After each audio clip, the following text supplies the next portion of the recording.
Chances are you've heard of Alcatraz, but did you know there's a place even more terrifying? A prison where the world's most dangerous criminals aren't just locked away, they have their very humanity stripped from them. We're talking about ADX Florence, the Alcatraz of the Rockies. But what really goes on behind these steel walls? Is it only the world's most notorious criminals inside? Or is there something even darker lurking in the shadows? Picture yourself standing before ADX Florence, a fortress deep in the heart of Colorado. Surrounded by thick concrete walls, towering razor wire fences, and watchtowers that seem to track your every move, this place is designed to break more than just the body. It isolates, it controls, and it cuts off every link to the outside world, leaving only the haunting silence. This is the price paid for absolute solitude. According to the New York Times, ADX Florence is considered one of the most secure prisons in the world, with a security system so tight that even the most dangerous criminals can't escape its grasp. But what's life really like inside? What challenges do these inmates face that most of us can't even begin to imagine? If you're intrigued and want to learn more, make sure to like, subscribe, and share this video. Don't miss out on future deep dives into the world's most secretive and high-security prisons. Stay tuned. Located in the remote wilderness of Colorado, ADX Florence was built in the 1990s with one sole purpose: to house the most dangerous criminals in the United States. But this isn't just any prison. It's a fortress, designed to keep even the most notorious offenders locked away forever. A place where escape is simply not an option. When ADX Florence opened its doors in 1994, it changed the way we think about prison design. It wasn't just another correctional facility. It became the final stop for those who simply couldn't be reintegrated into society. Criminals that even the state's regular prisons couldn't control. These are the individuals who need something far more extreme. ADX Florence is known as the Alcatraz of the Rockies, not just because of its remote location, but because it houses some of the most dangerous criminals in the world. Individuals capable of orchestrating escapes that no other prison could contain. The Atlantic. To understand why ADX Florence is called a fortress, you must step inside its walls. From massive steel gates to surveillance cameras tracking every movement, everything in the design of ADX Florence serves one purpose: ensuring no inmate can ever escape. The security here is not only about keeping criminals locked away, it's about preventing them from even considering escape. Every cell is under constant surveillance, with motion detectors, automated doors, and reinforced steel to ensure there's no chance of tunneling, manipulation, or contact with the outside world. Each cell at ADX Florence is equipped with tight security measures, including motion sensors, automated door controls, and layers of reinforced steel, ensuring no inmate can escape or communicate with the outside world. U.S. Marshal Service life inside ADX. Florence is the ultimate form of isolation. Each inmate is confined to a 7 by 12-foot cell with only a narrow slit of a window to glimpse the outside world. For 23 hours a day, their only human interaction comes when meals are slid through a slot in the door. There's no conversation with other inmates, no social interaction with guards. It's not just physical confinement, it's a brutal mental challenge. The walls of these cells are built not only to contain physical movement, but to separate inmates entirely from the outside world. In this space, even time seems to slow down, leaving them to face their deepest fears and anxieties, completely alone. Inmates at ADX Florence aren't just imprisoned physically, they are cut off from all social contact, a method known to have profound effects on mental health. Who are the inmates at ADX Florence? From El Chapo, the infamous drug lord, to Joe Carrar Sarnav, the mastermind behind the Boston Marathon bombing, each of these individuals has a unique story.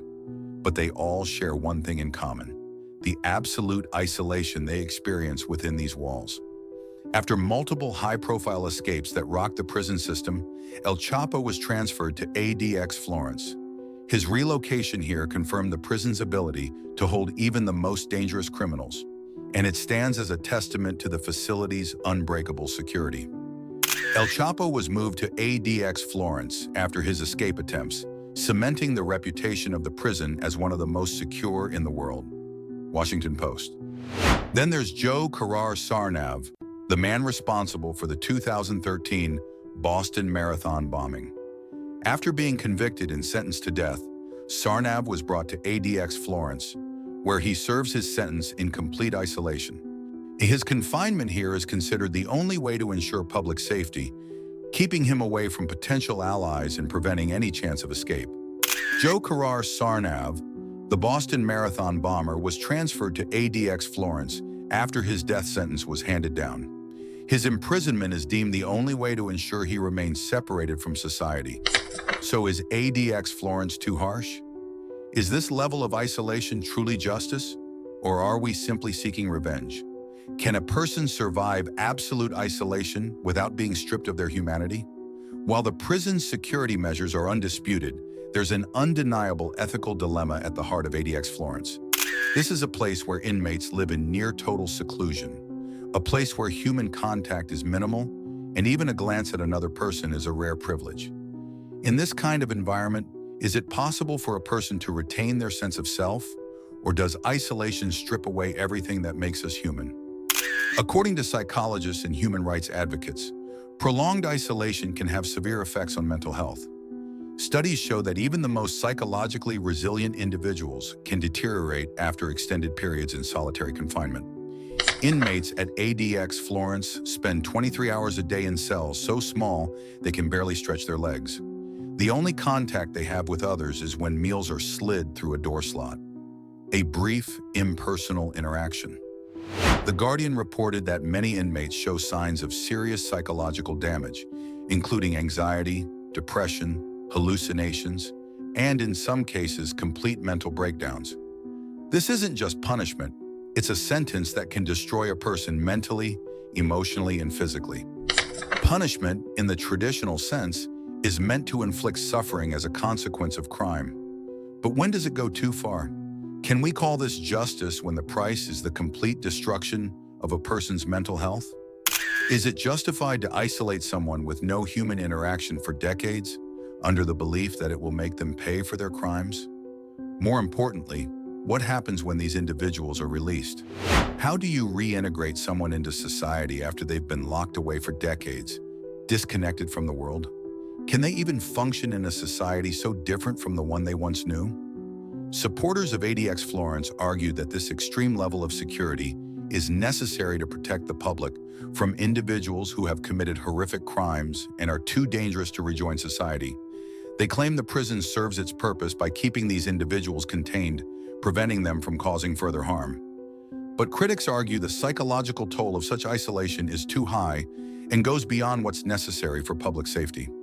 Some legal experts even believe that extended solitary confinement may violate international human rights laws.